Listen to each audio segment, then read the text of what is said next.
হ্যাঁ, আমরা হচ্ছি এখন লাইভে চলে আসছি। আমি জাস্ট আমার ওয়ালটা একটু রিফ্রেশ করছি, তাহলে আমরা পেয়ে যাব আজকের ইয়াটা। হ্যাঁ, আমার ওয়ালেও চলে আসছে, আমি জাস্ট এটাকে একটু পাবলিক করে দিচ্ছি।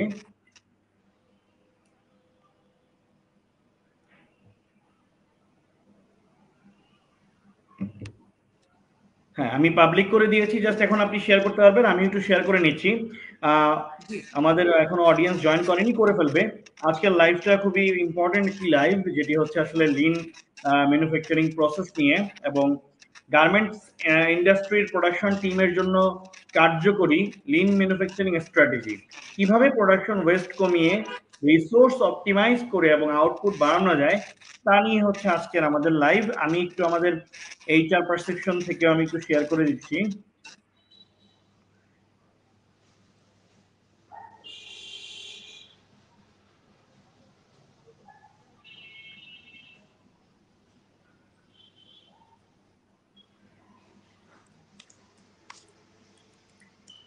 আচ্ছা, এমনিতে জাহিদ ভাই আপনি কেমন আছেন? জি আলহামদুলিল্লাহ ভালো আছি, আপনি কেমন আছেন স্যার? আলহামদুলিল্লাহ ভালো আছি। এই রমজান মাস কেমন কাটতেছে? জি আলহামদুলিল্লাহ ভালো কাটতেছে। তারপরে আমি যদি একটু শেয়ার করি, আমরা যারা এই সেক্টরে জব করি, সাহারির পরে ফজর নামাজ পড়ার পরে আমাদের অফিসে চলে যেতে হয়, কারণ একটু আর্লি ব্যাক করার জন্য। এই আর কি চলতেছে মানে আপনাদের আলহামদুলিল্লাহ। আরএমজি সেক্টর হচ্ছে একদম সাহারির পরেই সবাই রেডি হয়ে বেরিয়ে যায়। আমি দেখি, যেহেতু আমি বিলং করি নারায়ণগঞ্জে এবং হচ্ছে আমি ইপিজেড এর খুব পার্শ্ববর্তী এরিয়াতেই আমার বাসা। তো আমি দেখি যে আসলে যারা ইপিজেড এর অফিসিয়াল পার্সন আছেন আমার এলাকায় থাকেন অনেকে, তো এই যে সাহারির পরে আমি যখন ফজর নামাজ পড়ে আসতে থাকি মসজিদ থেকে, আমি দেখি যে সবাই, অনেকের গাড়ি চলে আসে নেওয়ার জন্য, সবাই রেডি হয়ে চলে যায়।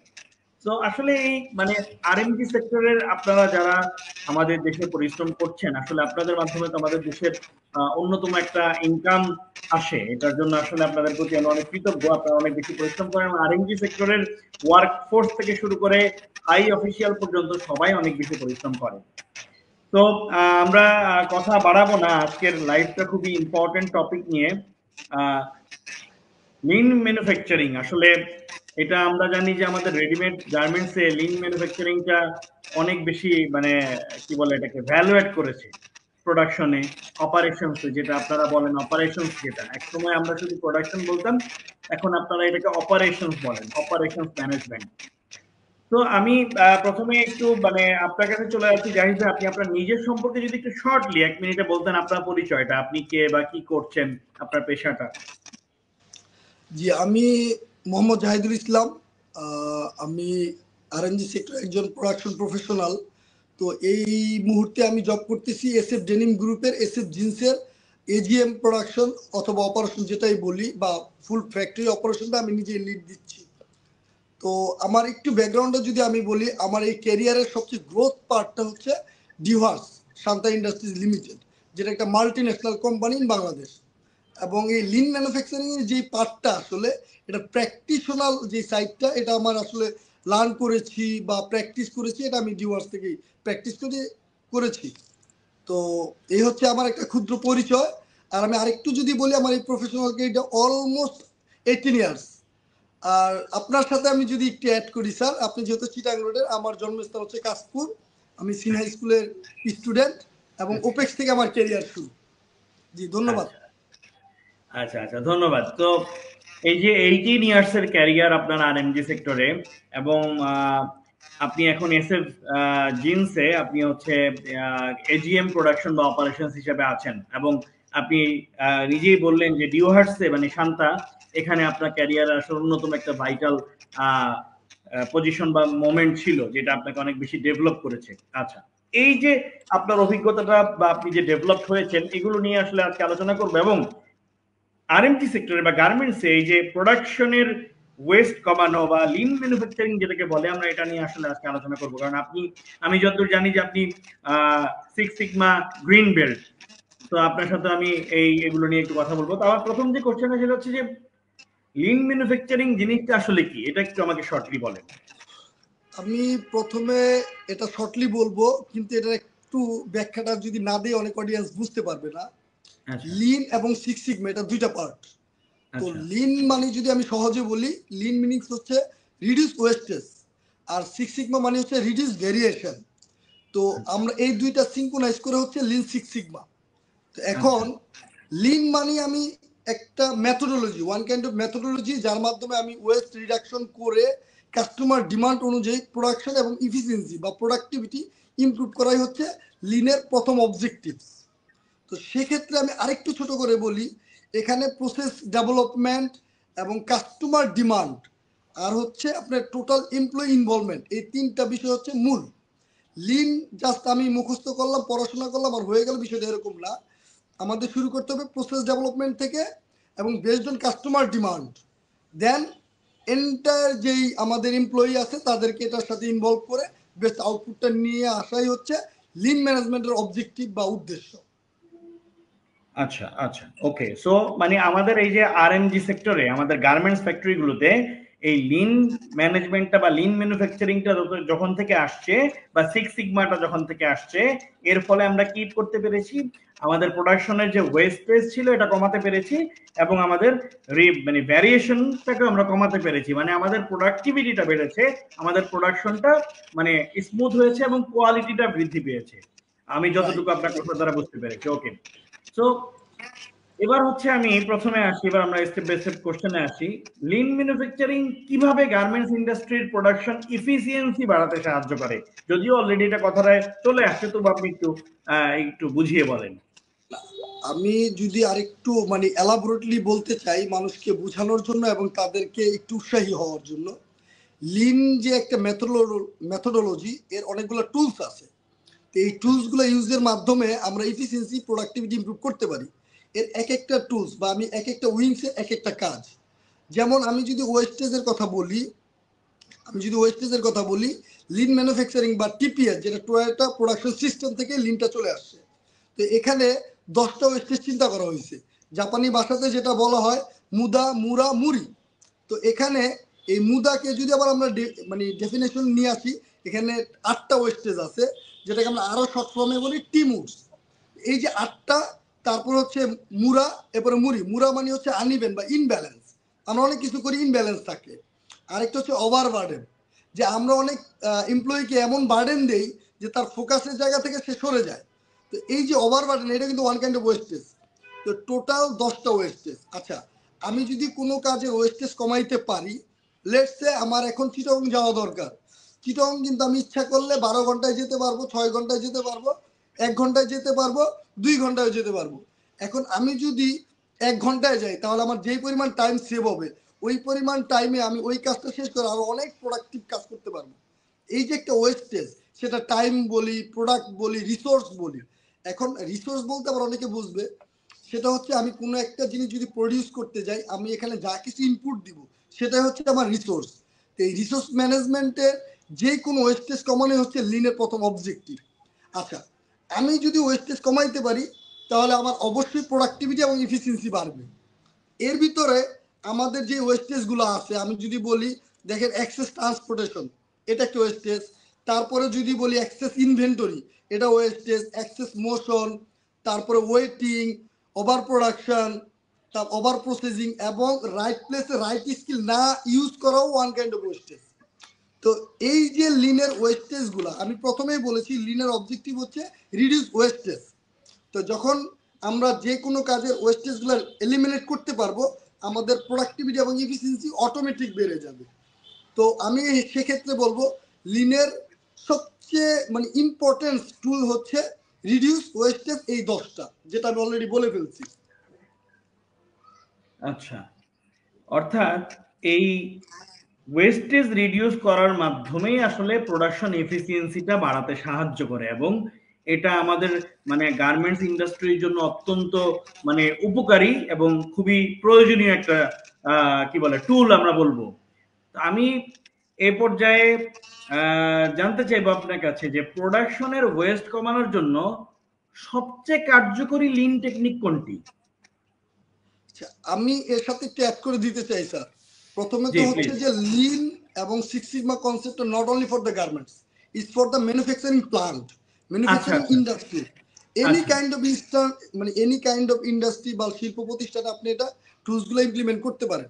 এটা আচ্ছা, নট অনলি গার্মেন্টস। আচ্ছা, আচ্ছা, এখন আমাদের নিজস্ব যেই দক্ষতা আছে, নলেজ আছে, এটাকে লিঙ্ক করতে হবে যে কোনটার সাথে আমি কোন টুলসটা ইমপ্লিমেন্ট করব, তাহলে আমরা বেস্ট আউটপুটটা পাবো। এখন আপনি আমাকে যে প্রশ্নটা করছেন, এখানকার সবচেয়ে চমৎকার যে টুলস দেখেন, 5S নামের যে টুলসটা আছে এটা আমরা সবাই জানি। তো আপনার লিনের সবচেয়ে ইজি টুলস হচ্ছে 5S, এবং আচ্ছা, যেটা বাস্তব জীবন থেকে শুরু করে আপনার প্রফেশনাল কেরিয়ার পর্যন্ত ইমপ্লিমেন্ট করা যায়। আর 5S এর প্রথম যে অবজেক্টিভ বা উদ্দেশ্য, সেটা হচ্ছে আপনার সময়কে বাঁচানো এবং একটা জায়গা পরিষ্কার পরিচ্ছন্ন ডিসিপ্লিন হইতে তৈরি করা। এখন 5S এর যদি আমি ডেফিনেশন দিতে যাই, আমরা অবশ্যই জানি 5S হচ্ছে 5টা S। এটাও জাপান থেকে উৎপত্তি হয়েছে। আপনারা সবাই জানেন যে জাপানিরা ইন্ডাস্ট্রির মানে প্রোডাক্টিভিটি ইমপ্রুভমেন্টের ভিতরে তারা ওয়েল নলেজেবল। এখানে অনেক জনক আছে, যেমন আমি যদি বলি ইশিকা, তারপরে মানে আরো অনেক নাম আছে। এখন তারা যখন এই 5Sটা নিয়ে আসছে, এখানে আছে short, set, shine, sustain, standardise. তো এই যে জিনিসগুলো, আমি একটা জিনিস আমার যেখানে রাখা দরকার আমি সেখানে না রাখা যদি অন্য একটা জায়গাতে রাখি, আমি মানুষ তো ভুলে যায়। তো হুম, তখন হুম, ওই হুম, জিনিসটা খুঁজতে একটা সময় ওয়েস্টেজ হয়ে যায়। অথচ হুম, আমার হুম, যদি নির্দিষ্ট জায়গায়, যেখানে হাতুড় থাকার কথা সেখানে হাতুড় থাকলো, যেখানে আপনার স্ক্রু ড্রাইভার থাকার কথা সেখানে স্ক্রু ড্রাইভার থাকলো, যেখানে গুডস থাকার কথা সেখানে গুডস থাকলো, তাহলে কি হইলো, আমার অত খুঁজতে হবে না, আমি হাত দিব আর পেয়ে যাব। এই যে হুম, একটা হুম, খোঁজার টাইম ওয়েস্ট, মানে মানে এটাকে কি বলবো, মানে টাইমটা সেভ করার জন্য এই টুলসটা সবচেয়ে ইম্পর্টেন্ট। হুম, আপনি হুম, যদি লিন ম্যানেজমেন্ট দিয়ে যদি ইমপ্রুভমেন্ট চাই আমরা, তাহলে আপনার প্রথমেই 5Sটা ইমপ্লিমেন্ট করতে হবে, এবং এটা সবচেয়ে আচ্ছা, ইজি একটা টুলস। তারপরে দেখেন আমাদের ওভার প্রোডাকশন, এটা একটা খুব ওয়েস্টেজ, কিন্তু আমরা কিন্তু বুঝতে পারি না যে ওভার প্রোডাকশন একটা ওয়েস্টেজ। আপনি চিন্তা করতেছেন যে আমার এখানে ফ্যাক্টরিতে ক্যাপাসিটি আছে 1200 পিস, হয়েছে 1400 পিস, ভেরি গুড, বাট এটা ওয়েস্টেজ। কারণ কি, আমার কাস্টমার যদি আমাকে অর্ডার করে 1200 পিস, আমি যদি 1400 পিস প্রডিউস করি, এই 200 পিস আমি কার কাছে বিক্রি করবো? আবার আচ্ছা, আমি আমি যদি স্ট্যাটিস্টিক হইতে যাই, একটা অপারেটরের ক্যাপাসিটি আছে 200 পিস পার আওয়ার, আরেকটা অপারেটরের হুম, ক্যাপাসিটি আছে 400 পিস। তাহলে 200 পিস যে করতেছে আর 400 পিস যে করতেছে, সে সামনে আছে, তাহলে সে 1 পিস করতে তার 2 পিস করার ক্যাপাসিটি আছে, কিন্তু সে তো 1 পিস পাচ্ছে। হুম, তাহলে কি হুম, হুম, হচ্ছে, এই যে ওভার প্রোডাকশনের ক্যাপাসিটি, এটাও কিন্তু ওয়েস্টেজ। সেখানে আবার আচ্ছা, তার ওয়েটিং করতে হচ্ছে নেক্সট গার্মেন্টস এর জন্য। তাহলে যে ওয়েটিং, এটা একটা ওয়ান কাইন্ড অফ ওয়েস্টেজ। আর সবচেয়ে গুরুত্বপূর্ণ বিষয় হচ্ছে আমরা কিন্তু বর্তমানে যেটা নিয়ে সবচেয়ে বেশি স্ট্রাগল করি, ডিফেক্ট। তো লিনের আচ্ছা, আরেকটা কনসেপ্ট হচ্ছে ডিফেক্ট রিডিউস। কারণ ডিফেক্ট হচ্ছে সবচেয়ে বড় ওয়েস্টেজ। এটার জন্য আমাদের দুইটা কাজ করতে হয় স্যার। একটা হচ্ছে রিওয়ার্ক, একটা হচ্ছে রিপেয়ার। রিওয়ার্ক আর রিপেয়ারের ব্যাখ্যায় আমি যাব না, কিন্তু এই যে ডিফেক্ট প্রডিউস করলাম, আমি রিওয়ার্ক করি বা রিপেয়ার করি, যাই করি, আমার টোটাল টাইম, কস্ট, সব কিছু ওয়েস্টেজ। তাহলে আচ্ছা, লিনের কনসেপ্টে এখানে ওই ডিফেক্ট রিডিউস করারও আরেকটা বড় উদ্দেশ্য। সেকেন্ড থিং হচ্ছে লেক অফ অ্যানালাইসিস। লিন বলছে যে যা কিছু করবেন আমরা অ্যানালাইসিস করে করেন। অ্যানালাইসিস করে করেন, এখানে 80-20 একটা রুল আছে, যে আমরা হুম, যেটা হুম, হুম, অ্যানালাইসিস করবো আমাদের এখানে 80% পাস রেট রেখে ওইটা ইমপ্লিমেন্টেশনে যেতে হবে। এখন হুম, আমরা যদি অ্যানালাইসিস আর একটা সিদ্ধান্ত নেই, এটা ফেইলোর মুডটা বেশি থাকার সম্ভাবনা থাকে। এই জন্য অ্যানালাইসিসটা বাড়াইতে হবে, এটাও লিনের একটা টুলস। আরেকটা জিনিস হচ্ছে এসওপি, স্ট্যান্ডার্ড অপারেটিং প্রসিডিউর, হুম, যেটা লিনের সবচেয়ে বড় চমৎকার একটা জিনিস। দেখেন, আমাদের দেশে এখনো সবাই traditional, don't mind sir, still আপনি প্রোডাকশন বা অপারেশন জিএম পাবেন, এজিএম পাবেন, পিএম পাবেন, দে আর স্টিল ট্রেডিশনাল। তারা চিন্তা করে আমাকে ছাড়া এই প্রোডাকশন বা এই প্ল্যান্ট চালানো সম্ভব না। এখন অ্যাকচুয়ালি একটা ইন্ডাস্ট্রি চলা উচিত system defence, not man defence. এখন রাইট, সিস্টেম ডিফেন্স যদি আমরা রান করতে চাই, তাহলে আমাকে এসওপি এস্টাবলিশ করতে হবে। হুম, এখন হুম, আমি হুম, 15 দিনের জন্য একটা ওভারসিজ মার্কেটিং এ যাব বা একটা লিভে যাব, তাহলে এই ফ্যাক্টরিটা কিভাবে চলবে? যদি আমি সিস্টেম ইমপ্লিমেন্ট করে দিয়ে যাই, ফ্যাক্টরিটা সিস্টেমে চলবে। এখন আবার কিছু লোক আমাদেরকে প্রশ্ন করতে পারে, যদি সিস্টেমেই চলে তাহলে আমি আপনাকে রিক্রুট করব কেন? হুম, এখন হুম, হুম, আমাকে রিক্রুট করবেন শুধু এই কারণে, ওই সিস্টেমগুলো ঠিক আছে কিনা, ওটা সঠিক জায়গায় ক্লিক করতেছে কিনা, এবং সিস্টেমগুলো ভায়োলেশন হচ্ছে কিনা, এইটা মনিটরিং করার জন্য। তো ফ্যাক্টরি হওয়া উচিত সিস্টেম ডিফেন্স। আর সিস্টেম ডিফেন্স হইতে গেলে আমাকে এসওপি এস্টাবলিশ করতে হবে। আর শেষ একটা কথা বলি, লিন কনসেপ্টের মাধ্যমে যদি আমরা সবকিছু ইমপ্রুভ করতে যাই, এখানে কানমান নামে আরেকটা টুলস আছে। কানমান টুলসটা হচ্ছে এরকম একটা টুলস যেটা আপনাকে সিগন্যাল দিবে যে আপনার কি প্রয়োজন। তো এখন আমি যদি সিগন্যাল না পাই, আমি যদি না জানি আমার কি করতে হবে, তাহলে আমি কিভাবে করব? আমি তো জানবো না যে আমার এখন কি করা উচিত। সো এই যে টুলসগুলোর আমি কথা বললাম, এই টুলসগুলো আমাদের লিনের সবচেয়ে important part, production, productivity, quality সবকিছু ধরে রাখার জন্য। আমার মনে হয় উত্তরটা হয়েছে সুন্দরভাবে। আচ্ছা, থ্যাংক ইউ সো মাচ। জি, তাহলে আমরা বুঝলাম যে আপনার কথার দ্বারা যে গার্মেন্টস ফ্যাক্টরিগুলোতে আসলে আমরা অনেক ধরনের ইনএফিসিয়েন্সি চ্যালেঞ্জ আমরা ফেস করি, যেগুলো আমাদেরকে আসলে ওভারকাম করে এফিসিয়েন্সি নিয়ে আসতে হয়। এবং এর মধ্যে টাইম বলেন, টাইমের যে ওয়েস্টেজ হয়, বা প্রোডাকশনের যে ওভার প্রোডাকশন করার কারণে যে ওয়েস্টেজ হয়, বা হচ্ছে আমাদের এই যে আহ, বসে থাকা, যে আমি আর আমার হাতে এখন কাজ নাই, এই বসে থাকারও ওয়েস্টেজ হয় অনেক। আবার ডিফেক্ট হচ্ছে আর একটা বড় ওয়েস্টেজ নিয়ে আসে। তো এই যে অনেক ধরনের ওয়েস্টেজ আমাদের হয়, এবং এই ওয়েস্টেজ গুলো আমরা এই যে 5S, কাইজেন এবং কানবান এর মতো এই ধরনের লিন টুলস দিয়ে আমরা এই প্রোডাকশন প্রসেসটাকে আসলে অপটিমাইজ করতে পারি। এবং রাইট। আমাদের দেশে এখন পর্যন্ত আমরা এটুকুও জানতে পারলাম যে অনেক প্রোডাকশন ইনচার্জ বা অপারেশনস ম্যানেজার বা প্রোডাকশন জিএম, ওনারা এখনো ট্র্যাডিশনাল মেথডে চলতেছে। তবে এটা চলা উচিত না, বিকজ যে কোনো ফ্যাক্টরি বা যে কোনো ইন্ডাস্ট্রি হওয়া উচিত সিস্টেম বেসড, যেটা আসলে হিউম্যানের উপর ডিপেন্ডেবল হবে না বা ডিপেন্ড করবে না। তারা একটা সিস্টেমে চলবে, হিউম্যান শুধু সিস্টেমটা মনিটর করবে বা সুপারভাইজ করবে। ওকে, সো এই পর্যায়ে আমি আপনার কাছে যাইবো যে এই যে লিন ম্যানুফ্যাকচারিং এতটা উপকারী একটা জিনিস, তা আমি আমি শিওর যে এটা এখন পর্যন্ত আমাদের দেশে 100% ফ্যাক্টরিতে এটা ইমপ্লিমেন্টেশনে যায়নি। এবং ইপিজেড এর মধ্যে বা ভালো ভালো ব্র্যান্ড যদিও এটাকে ইমপ্লিমেন্ট করতে পারে, এই ছাড়া লোকালি যারা আছে তারা এখন পর্যন্ত এটাকে করেনি। তো আমি জানতে চাইবো যে একজন প্রোডাকশনের বা অপারেশনস এর ইনচার্জ বা হেড, বা আপনাদের মতো যারা এজিএম, বিজিএম, জিএম পজিশনে আছেন, যারা এই যে বিভিন্ন ধরনের সার্টিফিকেশন গ্রহণ করেছেন বা প্রশিক্ষণ নিয়ে এই লিন এবং সিক্স সিগমাটা শিখেছেন, আপনারা আসলে কিভাবে প্রোডাকশনের ইনচার্জ হিসাবে আপনাদের টিমকে লিন ম্যানুফ্যাকচারিং মেথডে প্রশিক্ষিত করতে পারেন? খুব সুন্দর এবং যুব উপযোগী একটা প্রশ্ন করেছেন। এটার উত্তরটা আসলে এতটাই চ্যালেঞ্জিং, আমি বলবো আমাদের দেশের লিন কালচারটা এখনো ওইভাবে স্প্রেড হয় নাই।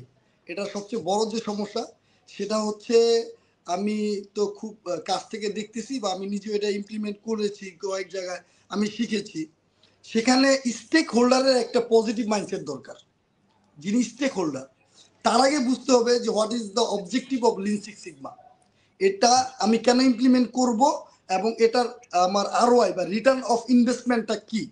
এখন আমাদের দেশে এই জিনিসটা ইমপ্লিমেন্ট করতে চায়, এবং আমাদের যারা স্টেক হোল্ডার আছে তারা রিটার্ন অফ ইনভেস্টমেন্টটা খুব দ্রুত চায়, যে আমি এটা বাবা ইমপ্লিমেন্ট করলাম, উইদিন দ্য 6 মান্থ আমার এটা রিটার্ন লাগবে।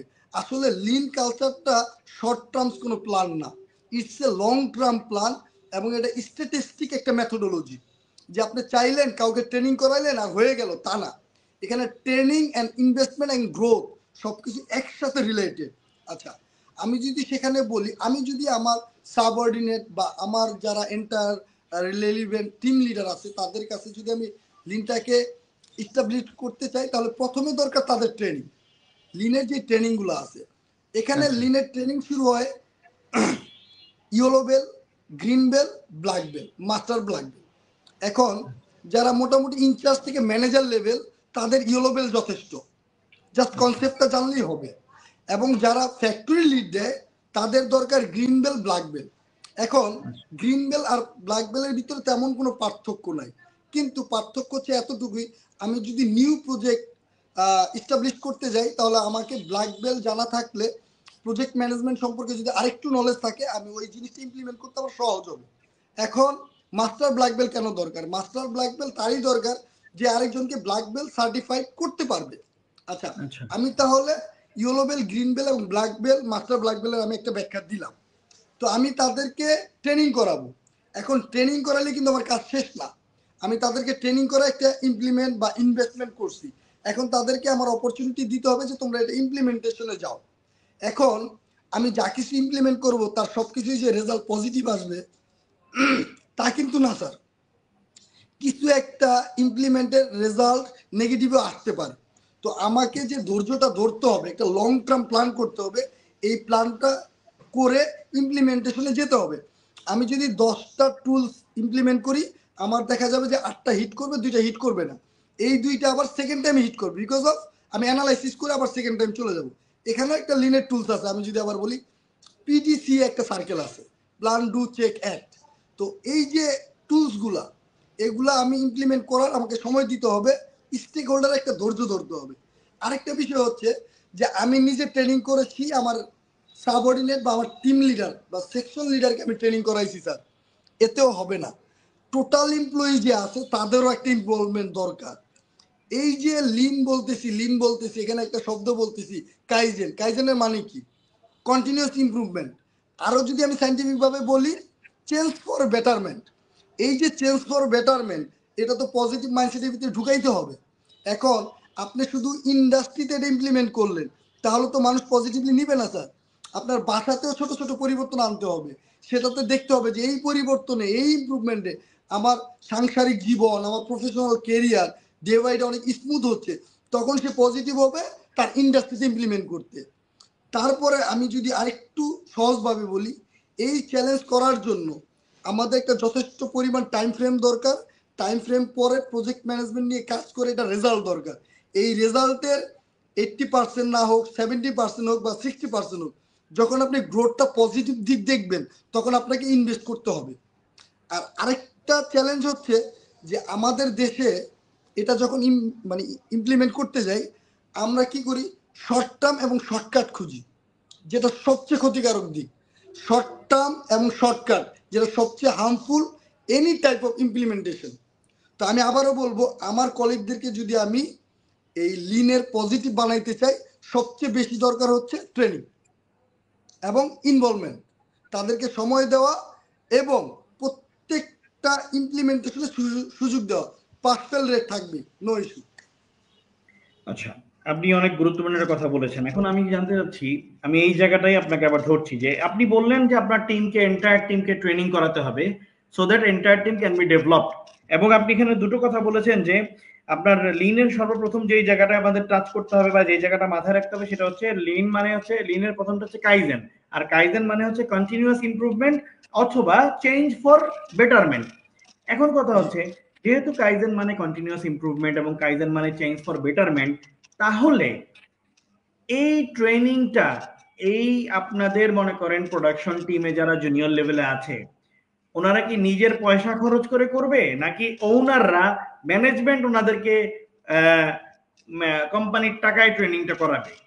আপনার এই জায়গায় সাজেশনটা কি? জি, আমি এটা আরেকটু বিস্তারিত বলতে চাই, যদি একটু সময় দেন। জি জি জি, আমি বেশ কিছুদিন আগে আমি মানে অ্যাব্রোডে, দেশের বাইরে কয়েকটা ইন্টারভিউ দিয়েছি। তো আমাকে তখন কোশ্চেন করা হয়েছিল যে you had completed your lean six sigma green belt, why you did not black belt. I told him যে আমার যেই স্ট্যান্ডটা হয়েছে বা আপ টু নাও আমি গ্রিন বেলটা ইমপ্লিমেন্ট করতেছি, এটা আমার জন্য এনাফ। তবে ব্ল্যাক বেলটা আমি ফার্দার ডেভেলপমেন্ট যখন হবে, আমি আর একটু সিও লেভেলে যাব বা হেড অফ অপারেশন লেভেলে যাব, তখন আমি ওটা গেইন করব। পরে বললো, আমরা যদি আপনার পিছনে এটা ইনভেস্ট করি, আপনি আমাদেরকে কতটুকু আউটপুট দিবেন বা আপনি আমাদের সাথে কতদিন থাকবেন। তো দেখেন, আমাদের দেশের বাইরের একটা কোম্পানির ওনার চিন্তা করতেছে যে তাকে আমি রিক্রুট করব, তার যেহেতু পোটেনশিয়াল কি আছে আমি তার পিছনে ইনভেস্ট করব। বাট আমার দেশের যারা স্টেক হোল্ডার আছে তারা এই ব্যাপারে অনেক উদাসীন। তারা তাদের ইনভেস্টমেন্টের মাধ্যমে যে লিন সিক্স সিগমা বলেন, জিএসডি বলেন, বিভিন্ন প্রফেশনাল ট্রেনিং আছে, সফট স্কিল ট্রেনিং আছে, লিডারশিপ ট্রেনিং আছে, বিভিন্ন ধরনের ট্রেনিং আছে। এইগুলো আমাদের দেশের স্টেক হোল্ডাররা নিজেদের মানে ব্যয়ে বা নিজেদের ইনভেস্টমেন্টে করাতে চায় না। তবে আমি বলবো, দেখেন এখানে কিন্তু দুইটা জিনিস জড়িত। একটা জিনিস হচ্ছে আমার স্টেক হোল্ডারের প্রফিট মার্জিন এবং তার বিজনেস সাস্টেনেবিলিটি, আরেকটা হচ্ছে আমার নিজস্ব কেরিয়ার গ্রোথ। এখন আমি লাকিলি ডিউহাস্টে যখন আমি জব করেছি, শান্তাতে আমি জব করেছি, কয়েকটা ট্রেনিং আমি পাইছি, যেমন I excellency, operation excellency, positive mindset, leadership training, এগুলো আমি ডিওয়ার্সের ইনভেস্ট থেকে পাইছি। তো ডিওয়ার্সে যখন লিনটা এস্টাবলিশ ছিল, আমি আবারও বলতেছি, গর্বের সহিত বলতেছি, আমি ভেরি মাচ প্রাউডলি বলতেছি, বাংলাদেশে ডিওয়ার্স এবং Shanta industry, Shanta denims limited, এরা লিনের 95% টুলস ভিজুয়াল মানে ইমপ্লিমেন্টেড। তো যখন আমি লিনটা প্র্যাকটিস করছি, আমার যদি সার্টিফিকেট হয় তাহলে আমার গ্রহণযোগ্যতা আরো একটু বেড়ে যাবে, রাইট স্যার? যার জন্য আমি আমার নিজের টাকা ইনভেস্ট করে আমি এই ট্রেনিংটা করেছি। এখন আমার কথা হচ্ছে যে যদি আপনি আপনার কেরিয়ারের ইমপ্রুভমেন্ট চান, তাহলে আপনি আপনার টাকা ইনভেস্ট করে আপনি এই ট্রেনিংটা করবেন। আর যদি কোনো কোম্পানি তার কোম্পানি গ্রোথ চায়, তাহলে ওই স্টেক হোল্ডারের উচিত এটার উপর ইনভেস্ট করা। এবং এমনও হইতে পারে যে আমার কোম্পানি বলতেছে আমি একটা ট্রেনিং অর্গানাইজ করতেছি, এটার কস্ট হচ্ছে পার হেড 30,000 টাকা, তো আপনারা 30,000 টাকার ভিতরে আপনারা দিবেন 15,000 টাকা, আমি দিব 15,000 টাকা, এবং এই 15,000 টাকা আমরা 3টে ইএমআইতে নেব, 3 মাসের স্যালারি থেকে ডিডাক্ট করে নেব। তাহলে ম্যাক্সিমাম আপনার এমপ্লয়ি বা যারা টিম লিডার আছে বা যারা লিডিং পজিশন আছে, তারা উইলিংলি হ্যাপিলি উইল অ্যাকসেপ্ট। তো এই যে মানে এই যে ইনিশিয়েটিভ গুলা নিতে হবে বোথ পার্টি থেকে, not only stakeholder, not only employee, both they have to forward ahead one step. আচ্ছা, অর্থাৎ মানে আপনি বলতে চাচ্ছেন যে আসলে এটা সত্যি কথা, আমাদের দেশের ম্যানেজমেন্ট বা মালিক পক্ষ আমরা যাই বলি না কেন, তারা এই যে এমপ্লয়ি ডেভেলপমেন্টের ব্যাপারটা আসলে অনেক ক্ষেত্রেই অনেকাংশেই উদাসীন, এবং এটা আসলে আমরা বোথ পার্টি আসলে এখানে রেসপন্সিবল এন্ড লায়াবল। আচ্ছা, তার আগে বলে নিচ্ছি যে আজকের লাইফটা আমরা প্রোডাকশন এবং ম্যানুফ্যাকচারিং প্রসেসের যে লিন ম্যানুফ্যাকচারিং বা যেটা হচ্ছে সিক্স সিগমা এবং লিন, আমরা এটার কম্বিনেশনে আজকে লাইভটা, আজকে ডিসকাশন সেশনটা কন্টিনিউ করছি। আমাদের সাথে আছে জাহিদুল ইসলাম ভাই, উনি এসএফ জিন্সে আছেন এখন এজিএম প্রোডাকশন বা অপারেশনস হিসাবে, এবং উনি একজন lean six sigma green belt. So আমি যারা এই লাইভটা দেখছেন, আমি রিকোয়েস্ট করব সবাই আপনাদের নিজেদের ওয়ালে শেয়ার করে দিন প্লিজ। আপনার শেয়ারের মাধ্যমে যদি আরেকটা মানুষ উপকৃত হতে পারে, দুটো লাইন শিখতে পারে, এটা অত্যন্ত মানে কি বলবো, এটা সওয়াবের কাজও। আপনার মাধ্যমে আরেকজন যদি বেনিফিটেড হয়, এটার ভাগিদার আপনি নিজেও হবেন। আমরা ভালো কাজগুলোকে আসলে উৎসাহিত করা উচিত।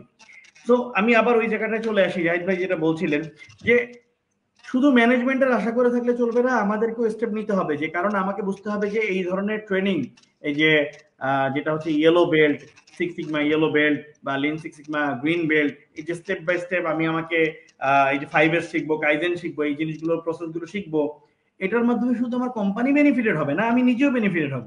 আবার কোম্পানিকেও বুঝতে হবে যে শুধু এমপ্লয়ি বেনিফিটেড হবে না, আমার ওভারঅল অর্গানাইজেশনটা বেনিফিটেড হবে। এটা both the party will be benefited. আর এই কারণে আইদার যে কোনো একজনকে রেসপন্সিবিলিটি নিয়ে কাজটা করতে হবে, অথবা দুইজনই সম্মিলিতভাবে আসলে এটা করবে। তো এটা আসলে উচিত। আমি জানতে চাইবো এই যে লিন ম্যানুফ্যাকচারিংটা আসলে একটা ট্র্যাডিশনাল প্রোডাকশনের জায়গায় যখন ইমপ্লিমেন্টেশনে যাওয়া হয়, তখন অনেক ধরনেরই আসলে ভুল হয়ে থাকে। তো লিন ম্যানুফ্যাকচারিং বাস্তবায়নের ক্ষেত্রে সাধারণ কি ভুল হতে পারে এবং সেগুলো আসলে এড়িয়ে চলার উপায় কি, সেটা সম্পর্কে যদি একটু বলতেন। এই প্রশ্নের মোটামুটি একটা ইনিশিয়াল আনসার আমি দিয়ে ফেলেছি, তারপর আমি আরেকটু সুন্দর করে যদি বলি, সেটা হচ্ছে যে আমরা যখন লিনটা ইমপ্লিমেন্ট করতে যাই, আমরা না লিনের টুলস গুলোর উপরে ডিপেন্ডেন্ট। লিনের কতগুলো টুলস আছে, ধরেন কাইজেন, কানবান, 5S, তারপরে আপনার রুট কজ অ্যানালাইসিস, তারপরে আপনার প্যারাটো চার্ট, বিভিন্ন ধরনের টুলস আছে, এর ভিতরে ওয়েস্টেজ আছে। তো আমরা কি করি, টুলসের উপরে নির্ভরশীল হয়ে যাই। কিন্তু দেখেন, আল্লাহ তাআলা তো আমাদের একটা বিবেক দিছে, যে যেখানে আমার এই টুলসটা হিট করতেছে না, ক্লিক করতেছে না, আমার অন্য একটা টুলস দিতে হবে, বা এই টুলসটা যেইভাবে হয়েছে এইভাবে যদি আমার ক্লিক না করে, আমি একটু রুট কজ অ্যানালাইসিস করি, ফেইলোর মুড ইফেক্ট অ্যানালাইসিসটা আমি করি, আমার কোন কোন জায়গায় ফেল করতে পারে সেটাকে আমি আবার রিসাফল করি, করে আমি আগাই। কিন্তু এই কাজটা করে না। কি করে, যে টুলস আছে, টুলস যেভাবে যেভাবে আমাকে শিখাইছে ওইভাবে আমরা ইমপ্লিমেন্ট করে দিলাম, রেজাল্ট আসলে আসলো, না আসলে নেগেটিভ। এই যে টুলসের উপরে যখন আমরা ডিপেন্ড করে ফেলি, তখন আমাদের ফেল হওয়ার সম্ভাবনা বেশি থাকে।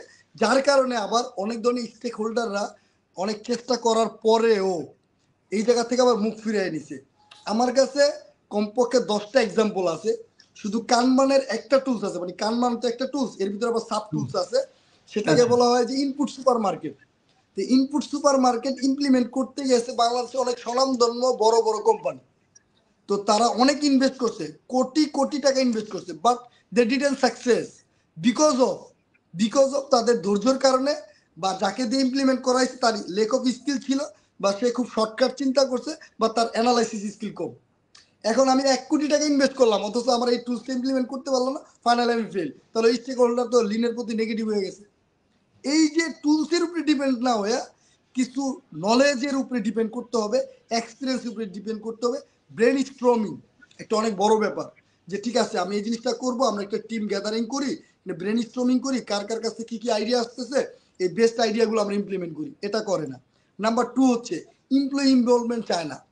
আমি লিডার, আমি মানে সহজ বাংলা একটা কথা বলি স্যার, ডোন্ট মাইন্ড, যে মুই কি হনুরে, আমি সব জানি। তো আমি যেটা বলতেছি এটাই করতে হবে, you have to do it. এই যে একজনের উপরে চাপিয়ে দেওয়া, এমপ্লয়ীদের ইনভলভমেন্ট না করে আমি যেটা বুঝি সেটাই বললাম, এইভাবে আমাদের এই লিন ইমপ্লিমেন্টে আরো বেশি মানে কি বলবো ডেঞ্জারাস একটা মুড শো করে। কোনো ধরনের ইমপ্যাক্ট করতে পারি না, কারণ হচ্ছে যে আমি যা বুঝি সেটাই আমি করতেছি, এমপ্লয়ীদের ইনভলভমেন্ট করতেছি না। আরেকটা বড় ব্যাপার হচ্ছে ওই যে আমি বলে গেলাম স্যার, ইমপ্লিমেন্টেশনে ধৈর্য থাকে না। আমি ইমপ্লিমেন্ট করতে গেছি, আমার রেজাল্ট লাগবে শর্ট টাইম। তো এই জিনিসগুলোর কারণে হচ্ছে আমাদের এটা ইমপ্লিমেন্ট করতে এই চ্যালেঞ্জেসগুলো পাইতে হয়। তবে আমি এটা ওভারকাম করার একটা থিওরি বলি, সেটা হচ্ছে ওভারকাম যদি করতে চাই তাহলে আমাদের পজিটিভ মাইন্ডসেট ক্রিয়েট করতে হবে। আর পজিটিভ মাইন্ডসেট ক্রিয়েট করতে হলে আপনার প্রচুর পরিমাণে ট্রেনিং দরকার, তাদের প্রচুর পরিমাণে মোটিভেশন দরকার, এবং তাদেরকে কিছু ওটাকে কি বলে মানে আমি যদি বলি, ধরেন একটা ট্যুরে গেলাম মানে এনজয় করলাম, কিন্তু এনজয় করলাম উইথ কিছু লার্নিং কিন্তু আছে। আমি যদি শুধু এনজয়ই করি, যদি লার্ন না করি, তাহলে ওখানে কিন্তু 50-50 হইলো। বাট আমি কুয়াকাটা গেলাম, ওখানে আমি এনজয় করলাম, সমুদ্রের ঢেউ দেখলাম, আবার এই সমুদ্রের ঢেউয়ের এই কারেন্ট ফ্লো থেকে যে বিদ্যুৎ উৎপন্ন করা যায়, আমার এই নলেজটাও গ্যাদার করতে হবে। তো এই যে মানে পজিটিভ মাইন্ডসেট ক্রিয়েট করার জন্য যেই ধরনের ট্রেনিং প্রোগ্রাম করা দরকার, যদি আমরা করতে পারি, আগে পজিটিভ মাইন্ডসেট আমরা ক্রিয়েট করব, তারপর সবাইকে আমরা ইনভলভমেন্ট করব, টুলসের উপরে আমরা ডিপেন্ড করব না, আমাদের কিছু কমন সেন্স আছে, এই কমন সেন্সের উপরে আমরা ডিপেন্ড করে যদি ইমপ্লিমেন্ট করি, তাহলে এটা ইমপ্লিমেন্ট করা সম্ভব। আর ধৈর্য থাকতে হবে, পেশেন্স। আচ্ছা, থ্যাংক ইউ সো মাচ। খুব সুন্দরভাবে আপনি ব্যাখ্যা করেছেন। আহ, আমি এই পর্যায়ে আমরা তো লিন ম্যানুফ্যাকচারিং এবং প্রোডাকশন অপারেশন এগুলো নিয়ে অনেক আলোচনা করলাম। তো আমি এই পর্যায়ে একটু জানতে চাইবো আপনার কাছে যে আমি যেহেতু আপনি জানেন যে আমি ক্যারিয়ার নিয়ে, আমি মানুষের ক্যারিয়ার ডেভেলপমেন্ট নিয়ে আমি কাজ করি, আমার প্রতিষ্ঠান নেচার পারসেপশন কাজ করে। তো আমি যত কিছুই করি না কেন ঘুরে ফিরে আমার একটাই চিন্তা ভাবনা থাকে যে কিভাবে কোন সেক্টরে কার ক্যারিয়ারটাকে ডেভেলপ করে দেওয়া যায়, কিভাবে করা যায়। তো আজকের লাইভ যারা দেখছে, আমি আপনার কাছে জানতে চাইবো যে আরএমজি সেক্টরের প্রোডাকশনে মানে অপারেশনসে বা প্রোডাকশন ডিপার্টমেন্টে যদি এই ক্যারিয়ারে কেউ সাকসেসফুল হতে চায় ওভারঅল, তার মধ্যে আসলে কি কি কোয়ালিটি থাকা উচিত, এটা যদি আপনি একটু বলতেন। আমি এটা বলবো, আমি একটু সময় নিয়েই বলবো স্যার। বিষয়টা হচ্ছে আমি আমার ক্যারিয়ারটা একটু শর্টে বলতে চাই, কারণ মানুষ জি জি তাহলে আমার মনে হয় বেশি উদ্বুদ্ধ হবে। দেখেন স্যার, জি জি প্রথমত মেবি যারা আমাকে দেখতেছে মনে করতে পারে আমি অনেক high qualified, but I hope you know যে আমার কোয়ালিফিকেশন কতটুকু। এখন কথা হয়েছে যে প্রথমে আমাকে স্বপ্ন দেখতে হবে আমার ক্যারিয়ার আমি কি করব।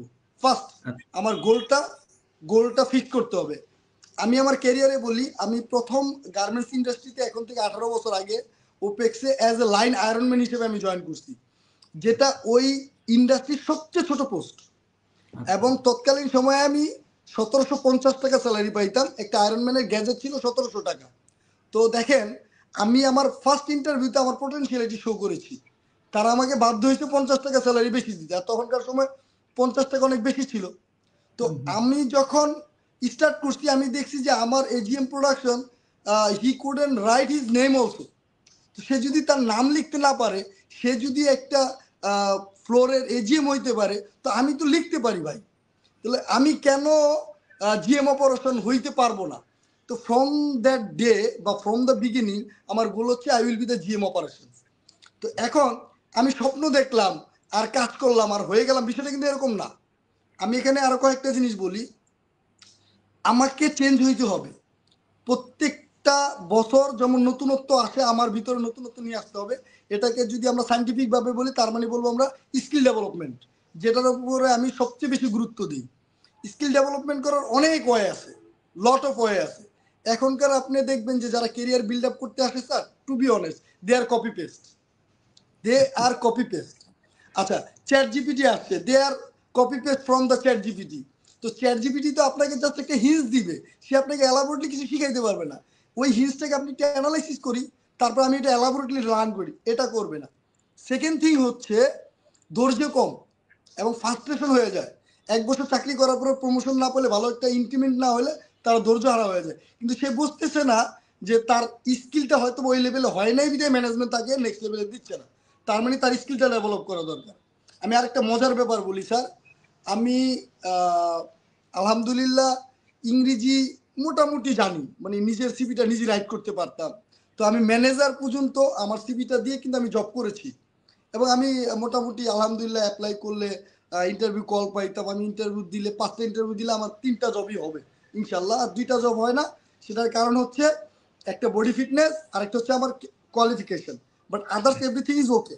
বাট দ্য থিং ইজ, আপনি যখন অ্যাসিস্ট্যান্ট ম্যানেজার পর্যন্ত একটা লেভেলের সিভি আপনি বানায় রেডি করতে পারবেন, বাট তারপরে আমি আসলে ওপেনলি বলতে চাই না, আমি একটা সময় চিন্তা করলাম আমার রেফারেন্সে lot of people are made the resume from you, lot of people.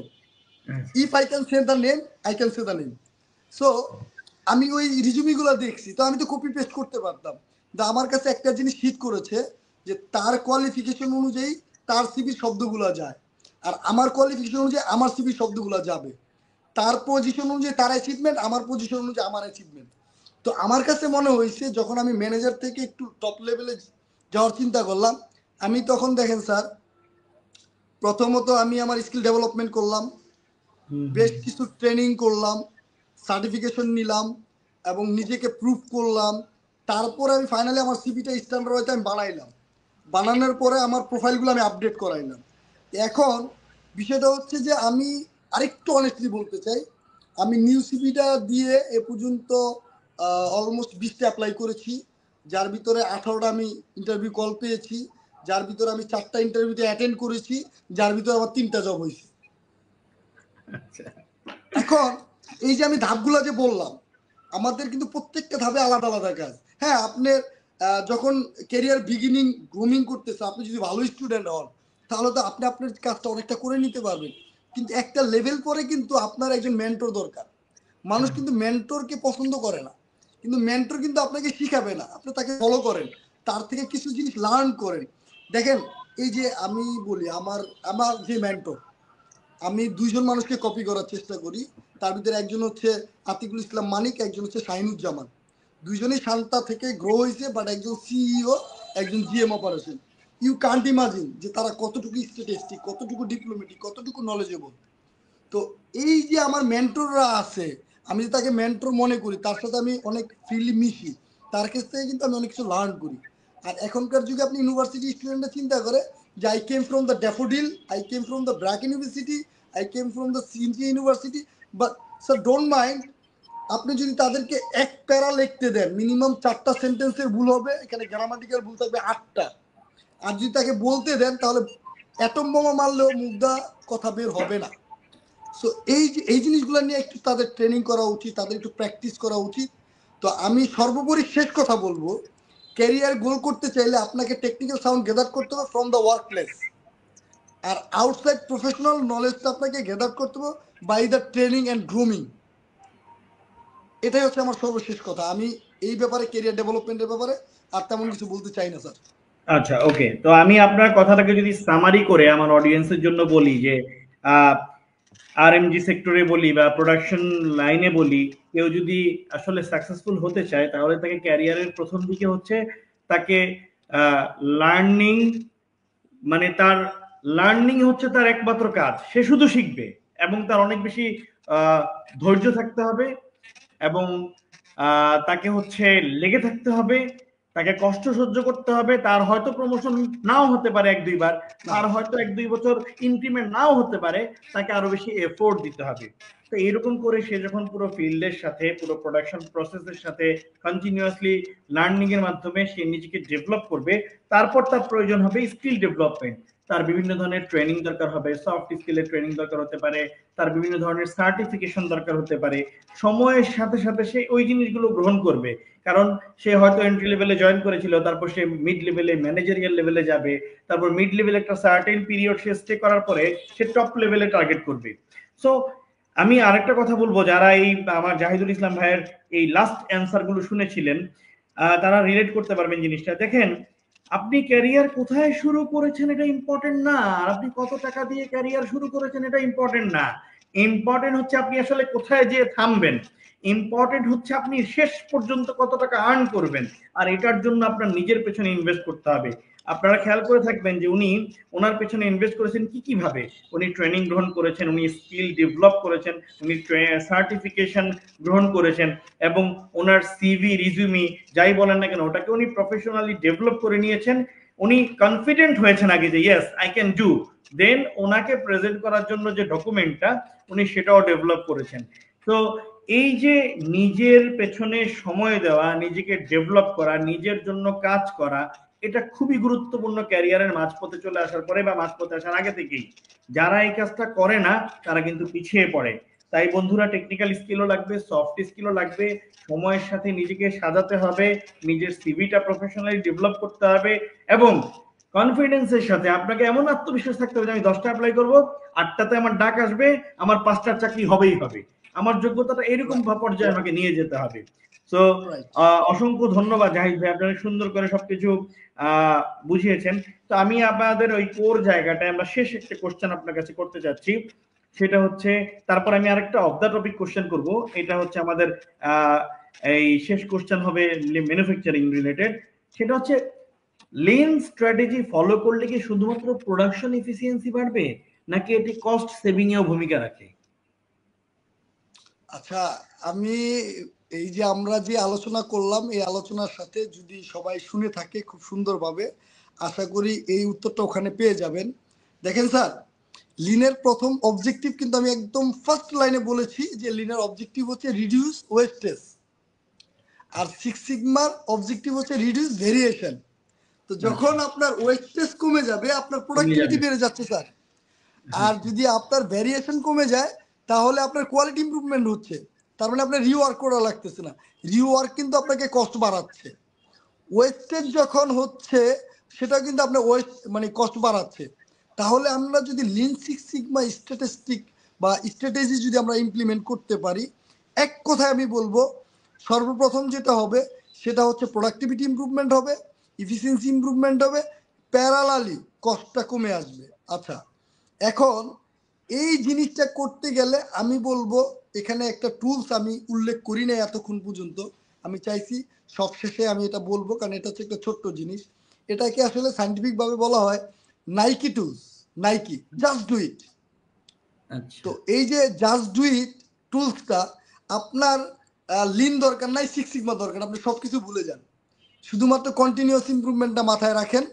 তো কন্টিনিউয়াস ইমপ্রুভমেন্টটা বা চেঞ্জ ফর বেটারমেন্ট যদি আপনি করতে চান, এখন এই মুহূর্তে ইনভেস্টমেন্ট ছাড়া, কোনো কিছু ছাড়া যেটা করা যাবে এটা করেন, জাস্ট ডু ইট। তাহলে আপনার খরচ কমলো, আপনার ইমপ্রুভমেন্ট হয়ে গেল, প্রোডাক্টিভিটি বেড়ে গেল। তা আমি আবারও বলতেছি, লিন সিক্স সিগমার অবজেক্টিভ হচ্ছে প্রোডাক্টিভিটি ইমপ্রুভমেন্ট এবং কোয়ালিটি ইমপ্রুভমেন্ট, আর হচ্ছে কস্ট কন্ট্রোল এবং কস্ট রিডিউস, কস্ট কাটিং না। বর্তমানে আবার একটা জিনিস বের হয়েছে যে কস্ট কাটিং, কস্ট কাটিং বলবো না আমি, কস্ট কন্ট্রোল এবং কস্ট মিনিমাইজেশন যেটাকে বলে আর কি। Okay okay, thank you so much. So আমরা একদম আমাদের আজকের লাইভের শেষ পর্যায়ে চলে আসছি। সো এই পর্যায়ে আমি জাহিদুল ইসলাম ভাইকে বলবো যে আপনি গার্মেন্ট সেক্টরে আপনার 1.5 যুগেরও বেশি ক্যারিয়ার। আমরা অনেক সময় শুনে থাকি বাইরে থেকে যে আরএমজি সেক্টরে আসলে অনেক সময় পরিবেশটা ঠিক থাকে না, গালিগালাজ হয়, প্রোডাকশনে দেখা যায় যে শ্রমিক মানে যারা ওয়ার্কার আছে তাদের সাথে খারাপ ব্যবহার করা হয়। তো অনেকেই যারা এই যে প্রাইভেট ইউনিভার্সিটিতে পড়াশোনা করছে বা ভালো ভালো জায়গা থেকে পড়াশোনা করে গ্রাজুয়েশন পোস্ট গ্রাজুয়েশন কমপ্লিট করছে, অনেক ছেলে মেয়েই গার্মেন্টস ফ্যাক্টরিতে বা গার্মেন্টস ইন্ডাস্ট্রিতে জব করতে যেতে চায় না। হুম, তারা একটা এই ব্যাপারে একটু তাদের কনসার্ন থাকে যে না ওখানে মনে হয় এনভায়রনমেন্টটা ঠিক নাই, বা ওখানে প্রোডাকশনের সাথে এরকম ইস্যু আছে, বা অনেকে চিন্তা করে যে ওয়ার্কারদের সাথে কাজ করব। এইটা নিয়ে যদি একটু বলতেন যে গার্মেন্টস ইন্ডাস্ট্রির পরিবেশ বা এটা কেমন এখন ইমপ্রুভ করছে বা এটা কেমন অবস্থায় আছে। ধন্যবাদ। আমি প্রথমে একটা আঞ্চলিক ভাষায় একটা কথা বলতে চাই যে নিজে ভালো তো জগৎ ভালো, নাম্বার ওয়ান। আচ্ছা আমি ভালো তো আচ্ছা আমার সব ভালো। আচ্ছা, আচ্ছা এই কালচারটা অনেস্টলি এখন থেকে 15 বছর আগে, 20 বছর আগে বা আমরা যখন স্টার্ট করেছি তখন কালচারটা আসলেই খারাপ ছিল। বাট তখন আচ্ছা সমস্যা ছিল কি স্যার, ধরেন আমাদের মতন বা আমাদের চাইতে আরো নিম্ন শিক্ষিত লোকজনগুলো তখন টপ পজিশনগুলো লিড দিত। বাট এখন আচ্ছা কিন্তু আমি নিজে স্ট্রাগল করতেছি টপ পজিশন হোল্ড করার জন্য। কেন? আমার একাডেমিক্যাল ব্যাকগ্রাউন্ড একটু কম আছে। তো এখন দেখেন, আপনি একজন সুশিক্ষিত লোকের অবশ্যই অ্যাটিটিউড, তার থট লেভেল, তার ক্রিটিক্যাল থিঙ্কিংটা কিন্তু একটু ডিফারেন্স। তার মানে কিন্তু আমি এইটাতে প্রমাণ করতে পারি যে আমাদের environment day by day grow করতেছে। আচ্ছা, আরেকটা জিনিস হচ্ছে যে আমি যে ট্রেনিংগুলো করেছি তার অনেকগুলো ট্রেনিংয়ের মধ্যে একটা জিনিস ছিল যে আপনাকে ধৈর্য ধরতে হবে। আরেকটা জিনিস হচ্ছে based on situation you have to make decision. তো এখন সিচুয়েশন অনুযায়ী যদি ডিসিশন মেক করতে না পারি তাহলে তো আমার এমপ্লয়িকে আমি কন্ট্রোল করতে পারবো না। দেখেন, আমাদের এখানে হচ্ছে কি সবচেয়ে রুট লেভেলের ওয়ার্কারের পার্সেন্টেজটা বেশি, আর তারা একটু পড়াশোনা কম। তো এখন এর ভিতরে আবার দেখবেন যে আপনার মেয়ে বা উইমেন এমপ্লয়ি কিন্তু অনেক বেশি স্যার, ইউনো। হুম তো আমি যদি এটাকে আরেকটু সুন্দরভাবে বলি, তো উইমেন যেই আমাদের এমপ্লয়িরা আছে তারা কিন্তু অনেক পরিশ্রম করে স্যার। একজন হুম হুম মহিলার সারাদিন আহ, পরিশ্রম করে বাসায় গিয়ে রান্না বান্না করে স্বামী সন্তানকে সময় দিয়ে সকালে সেই ফজরের নামাজের রক্ত উঠে আবার রান্না বান্না করে সব গুছাই দিয়ে আবার অফিসে আসা। তো তার মুডটা তো সবসময় থাকে না। আর মেয়েদের মুড সুইং হয় কিন্তু নানা কারণে। এই যে মুড সুইং এর একটা ব্যাপার চলে আসলো এখানে, এটাও ট্রেনিং করলে আবার এই স্কিলগুলো বাড়বে যে আমি তাকে দেখে বুঝতে পারবো তার মুডটা কোন পর্যায়ে আছে। তো তার মুড সুইং অনুযায়ী যদি আমি তার সাথে বিহেভিয়ারটা শো করি সেক্ষেত্রে কি হবে, তার সাথে আমার ওরকম করবে না। এখন সকালে হাজবেন্ডের সাথে তার মুক্কা লাগালি হয়েছে, অফিসে আসছে, তার প্রোডাকশন 10 পিস কম হয়েছে, আপনি তাকে এক্সট্রিম লেভেলে প্রেশার দিলেন, সে তো আপনার সাথে দুর্ব্যবহার করবেই। আপনি তাকে জিজ্ঞেস করেন, এই সকিনা, তোমার ছেলের সোহাগের কি অবস্থা? ইমোশনাল ইন্টেলিজেন্স ইউজ করেন, তাকে ইমোশনালি আপনি ট্রেন করেন, তাকে হ্যান্ডেল করেন। তাহলে সে বলবে যে স্যার আমার বাসায় একটু প্রবলেম, বাচ্চাটা অসুস্থ, আমাকে যদি একটু 2 ঘন্টা ছুটি দিতেন আমি একটু তাকে দেখে আসতাম। সে এই 2 ঘন্টা ছুটি নিয়ে যাইতো, তার বাচ্চাকে দেখে আসতো। আপনার এই 2 ঘন্টায় যে প্রোডাক্টিভিটিটা লস হইতো তার চেয়ে দ্বিগুণ প্রোডাক্টিভিটি সে আপনাকে দিত। এটা আস্তে আস্তে ইমপ্রুভ হচ্ছে। আর আমি আরেকটা জিনিস বলবো যে আমাদের যারা শিক্ষিত লোকজন আসতে চাচ্ছে না, আমি বলবো এখন একটা বিরাট অংশ তারাই লিড দিচ্ছে। দেখেন, ইন্ডাস্ট্রিয়াল ইঞ্জিনিয়ারিং একটা পার্ট, এখানে আপনাকে মিনিমাম গ্রাজুয়েশন হইতে হবে, বিএসসি ইন টেক্সটাইল হইতে হবে, আইপি হইলে আরো ভালো। এবং আচ্ছা শাহজালালের আইপি হইলে তো কোনো কথাই নেই। আচ্ছা আচ্ছা, আবার যদি আসেন মার্চেন্ডাইজিং এ, আপনি গ্রাজুয়েশন ছাড়া হবে না। এইচআর অ্যাডমিন ডিপার্টমেন্টে গ্রাজুয়েশন ছাড়া হবে না। তো এখন ডিপার্টমেন্ট আছে কয়টা, এরপর থাকে প্রোডাকশন অপারেশন, এখানে পিএম পর্যন্ত ইন্টারমিডিয়েট অ্যালাউ। তারপরে যদি আপনি লিডিং পজিশনে যাই sir, GM operation, CO, CEO, তো এখানে কিন্তু আপনাকে গ্রাজুয়েশন, এমবিএ, বিবিএ বা বিদেশ থেকে ডিগ্রি অনেক কিছু দরকার আছে। তো যখন একাডেমিক্যাল ব্যাকগ্রাউন্ডের লোকজনের একটা গ্যাদারিং বেশি হয়, সব শিক্ষিত লোকজন হয়ে যায়, ওই ব্যাড কালচারটা কিন্তু আস্তে আস্তে হাইড হয়ে যায়। অলরেডি যেটা হচ্ছে, আমি বলবো এই ইন্ডাস্ট্রিতে যদি আমরা আসি, জিরো থেকে শুরু করলে হিরো হইতে বেশি দিন সময় লাগে না। আমি নিজের কথা ওইভাবে বলবো না, আল্লাহ গর্ব করা ঠিক না, অহংকার করাও ঠিক না। বাট আমি 1750 টাকা স্যালারি থেকে শুরু করে 18 বছরের মাথায় আমি লাখ টাকার উপরে স্যালারি পাচ্ছি। তো এই যে আমার স্ট্রাগলের টাইমটা, আমি যে স্ট্রাগলটা করে আসছি, আমি যে চেঞ্জেস করে আসছি, আমি সবচেয়ে ব্যাড কালচার দেখছি, এখন বেস্ট কালচার দেখছি। আমি আরেকটু অ্যাড করে দিই স্যার, এই কালচারের ব্যাপারে সবচেয়ে মজার ব্যাপার হচ্ছে এখন কিন্তু আর কমপ্লায়েন্স ইউজ করতেছি না, আমরা কমপ্লায়েন্স প্লাস ভিউ নিয়ে কাজ করতেছি। একজন আচ্ছা এমপ্লয়ির ছুটি দরকার, এটা তার এখন অ্যাপ্লিকেশন করা লাগবে না, মানে অ্যাপ্লিকেশন করে কারো সাইন নেওয়া লাগবে না, সে অ্যাপ্লিকেশন করেই চলে যেতে পারবে। কারণ হচ্ছে কি, এটা তার চাহিদা, এটা সে প্রাপ্য। তো এই যে কালচারটা ডেভেলপ করেছি, এখানে আমি আরো অনেক কিছু কালচার আছে যেটা আমি শেয়ার করলে হয়তো বা আবার এই সেক্টর একটা ঝামেলাও হয়ে যাইতে পারে, কারণ এক একটা ফ্যাক্টরি এক একটা স্ট্যাটিস্টিক মেনটেন করে। আমি যদি বলি আমার কোম্পানি আজকে ঈদ বোনাস দিয়ে দিছে, তো তারা আচ্ছা কতটা পজিটিভ। আপনি দেখেন এই আরএনজি সেক্টরে কোনো ফ্যাক্টরি এখন পর্যন্ত ঈদ বোনাস দেয় নাই, আমার আচ্ছা কোম্পানির স্টেক হোল্ডার এটা দিয়ে দিছে, মালিক দিয়ে দিছে। তো এই যে পজিটিভ থিঙ্কিং তো আসতেছে স্যার, তাহলে আমরা কেন পিছিয়ে থাকবো? আর এই জব মার্কেটে আপনি দেখবেন যে আরএনজি সেক্টরের অপরচুনিটি অনেক বেশি স্টিল ইয়েট।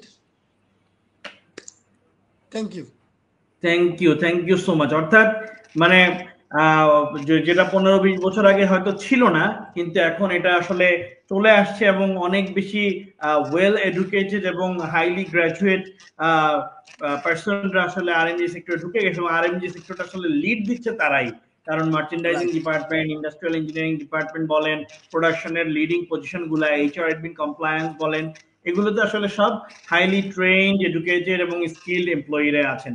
সো অনেক অনেক ভালো লাগলো জাহিদুল ইসলাম ভাই, থ্যাংক ইউ সো মাচ। আর এটা সত্যি কথা যে আমাদের দেশের জন্য আরএমজি সেক্টরটা অনেক বেশি মানে মোস্ট অফ দ্য এমপ্লয়মেন্ট আসলে ক্রিয়েট করার মতো একটা জায়গা ক্রিয়েট করে রেখেছে, এমন একটা জায়গা, এবং এখানে আমাদের দেশের অনেক বেশি এমপ্লয়মেন্ট রয়েছে। এবং আমরা সবাই আসলে যারা অনেক জায়গায় জবের জন্য ঘুরি, আমরা চাইলে এই যে আরএমজি সেক্টরে আমরা অ্যাডমিনিস্ট্রেশনে বা অনেক ধরনের ডিপার্টমেন্ট আছে, কমার্শিয়াল আছে, অনেক কিছু আছে, এইসব জায়গায় যাওয়া যায়।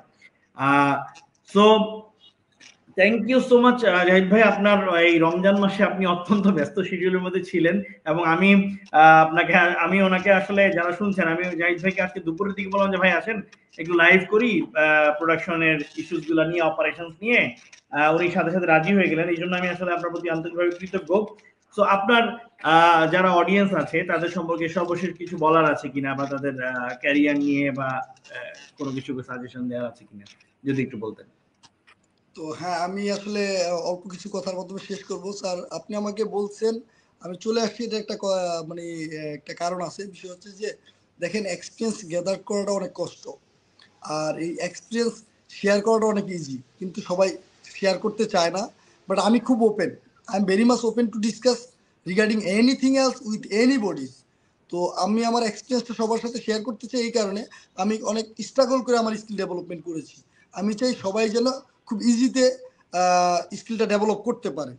আর আরেকটা বিষয় হচ্ছে স্যার, আমি আমার অডিয়েন্সকে বলবো যে there is a no alternative to skill development. Skill ডেভেলপমেন্টের কোনো বিকল্প নাই। সো আমাদের যে কোনোভাবে স্কিল ডেভেলপমেন্ট করতে হয়। এই যে আমরা মোবাইল স্ক্রলিং করি, এখান থেকেও কিন্তু স্কিল ডেভেলপ করা যায়। আমরা বিভিন্ন ধরনের tools and technique skill development করতে পারি। সো আর ফার্স্টেশনে ভুগবো না, নেভার এভার। আমার জয় বিজয় আসবেই, but failure is the pillar of success. আমরা এটা যদি মনে করে থাকি, মানে এফোর্ট নেভার ডাই, কখনো ইন্ড হয় না, এফোর্ট নেভার ডাই। এই যে জিনিসগুলো আমরা যখন আমাদের মাইন্ডে আমরা সেট করব, এরা আমাকে সিগন্যাল দিবে যে তুমি আগায় যাও। আমি সবাইকে বলবো আগায় যান, হতাশ হওয়ার কিছু নাই। নট অনলি আরএনজি সেক্টর, আমি একটু ইন জেনারেল কথা বলি, প্রত্যেকটা ইন্ডাস্ট্রিতেই আমরা অনেক ভালো কিছু করতে পারবো যদি আমরা সবাই সঠিকভাবে কাজ করি। এখন এবং প্রত্যেকে একজন করে মেন্টর ফিক্স করব, এবং তার কাছ থেকে আমরা লার্ন করার চেষ্টা করবো, যার মাধ্যমে আমার ক্যারিয়ারটা গ্রো হবে। আর বিশেষ করে রুবেল স্যারকে অনেক অনেক ধন্যবাদ আমাকে সুযোগ দেওয়ার জন্য, আমার এক্সপিরিয়েন্সটা শেয়ার করার জন্য, সুযোগ করে দেওয়ার জন্য। এবং আমার অডিয়েন্সদের প্রতি আমি অত্যন্ত কৃতজ্ঞ, তারা আমাকে যথেষ্ট সময় দিয়ে শুনেছে সেজন্য। এবং সবাইকে আমি আমার পক্ষ থেকে শুভেচ্ছা ও আন্তরিক অভিনন্দন জানাচ্ছি। আর খোদা হাফেজ, শুভরাত্রি। জি, সবাই ভালো থাকবেন। এবং আমাদের আজকের এই লাইভটি আসলে আপনাদের জন্য আমরা এইচআর পারসেপশনের সৌজন্যে এটি করেছি। সো যারা এইচআর পারসেপশন সম্পর্কে জানেন না তাদের উদ্দেশ্যে বলছি যে এইচআর পারসেপশন আমার নিজের প্রতিষ্ঠান। এটি 11 বছরের পুরনো প্রতিষ্ঠান। এটি বেসিক্যালি আমরা প্রফেশনাল সিভি রেটিং সার্ভিস দিই এবং সফট স্কিল ডেভেলপমেন্ট ট্রেনিং প্রদান করি, এবং এছাড়াও এখানে রয়েছে ক্যারিয়ার কনসালটেন্সি সার্ভিস। এইচআর পারসেপশনের সাথে আপনারা থাকবেন। সবার জন্য শুভকামনা রইল। আসসালামু আলাইকুম রহমতুল্লাহ। আমরা লাইভটা হচ্ছে শেষ